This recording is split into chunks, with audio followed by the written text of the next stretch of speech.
Hi everyone, my name is Amanda Milliner, and this presentation will be on emergency department boarding.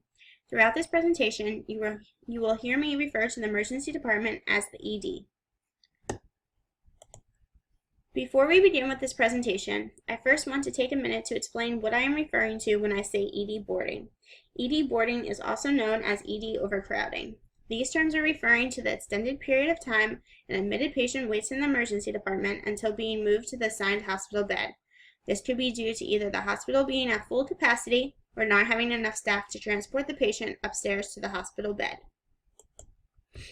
So why is everyone concerned about ED boarding? The first reason is that the longer a person sits in the ED, it is shown that the risk for morbidity and mortality increases for that patient.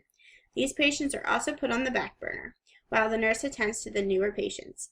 Another concern is that orders that are put in from the admitting physician are not completed in a timely manner. The ED nurse can go through the orders and release what she feels is necessary, but this is not always done due to having other patients to focus on. The nurse is not purposefully neglecting admitted patients, but the flow in the ED is always moving, and the newer patients in a nurse's assignments requires more hands-on attention than an admitted patient does.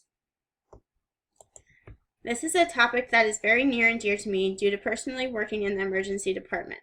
I find that a majority of our patients go to what is called the observation unit.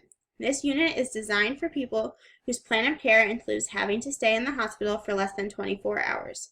These people may be put on the floor for pain control, repeat of cardiac enzymes, waiting for a stress test or another type of test, or the physician just feels they need to be monitored to make sure the patient is safe to go home. For this presentation, I focused on the observation unit. However, when doing my research, I found that it included all admitted patients, whether they are being admitted to the med-surg floor, cardiac tele floor, critical care floor, or the observation unit. I first started researching the observation floor and why insurances do not pay for these types of floors. The more I did research on this topic, I found myself focusing more on how many patients are actually admitted to this type of unit. My focus then steered me to the topic of how long does it take a person to move from the ED up to the observation floor. When I began doing research, I found that ED boarding is a much bigger problem than what I initially realized. I narrowed my project on how to more efficiently transport patients from the emergency department to the observation unit because I felt this is a large population of patients, and if I could find a solution to this, then there would be a large decrease in emergency department boarding time. Based off of my research, I came up with 3 solutions to fix the problem. The first solution is having more transporters. At Lancaster General Hospital, we do not use hospital transporters in the emergency department. We have our own hired transporters. That being said, we only have 2 transporters for the entire emergency department. As you can imagine, this is not efficient because there are 7 days a week and 24 hours in each day, and 2 transporters cannot cover all of these hours. There are many days when a transporter is not working, and the aides in the emergency department have to transport the patients. If more transporters were hired, then more hours of the week could be covered. The second solution is having the floor nurses or aides come down to the ED to pick up the patient. I thought of this idea because some floors, the nurse-to-patient ratio is not as high, and they have more time to leave the floor. Each floor also has several aides, so I was thinking if the nurse could not come down for the patient, maybe the aide on that floor could. The third solution is expanding the ED to include an observation unit. This unit will be separated somehow from the main ED, maybe by a set of double doors, but the unit will be close enough that transporting patients will not be difficult or time-consuming. No new people will need to be hired due to already having the staff for the observation unit. The only thing changing is bringing the observation unit from 7 East down to the ED area. The solution I chose based off of feedback from my peers and my own opinion is solution number 3. I chose this solution because I feel it is the most practical. The cost up front would be a large sum, however, long-term wise, I think it would be most cost efficient. I say this because hiring transporters not only means hiring new help, which costs money, but these transporters need to be trained. I also find transporters do not keep their job for very long. Therefore, it will be a continuous hiring process. If no one applies for the position, then there will be no additional transporters to help fix the problem. No new staff will have to be hired when expanding the emergency department. The other benefit of expanding the ED to include the observation unit is that more beds could be added to this unit.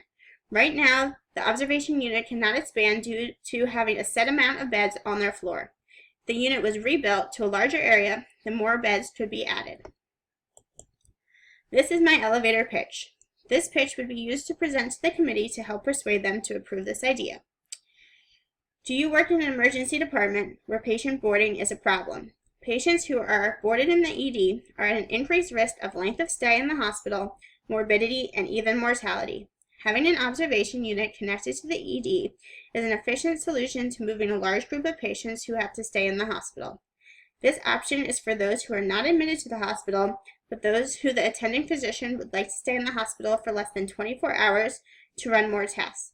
This attached observation unit prevents staff from having to leave the ED, which provides better care to the rest of the patients that are in the ED.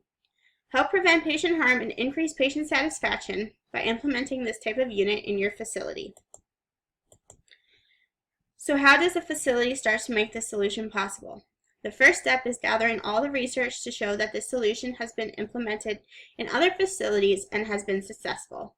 The next step is approaching the facility's board of members and presenting the idea. When this solution is presented, all details must be thought of. For example, where to come up with the money, how long it will take to build, and a rough design plan of the extension. Once the board approves the idea, the next step is implementing. This means hiring a construction company and starting the construction. This will be the longest process of the journey. Once the construction is done, all equipment will need to be moved from the current observation unit, which is on 7 East, down to the new unit. The solution to the problem is then complete. Nurses from the ED or aides can now move the patients in a timely manner to the new unit. This concludes my presentation. I hope you found this topic as interesting as I do. Thank you for watching.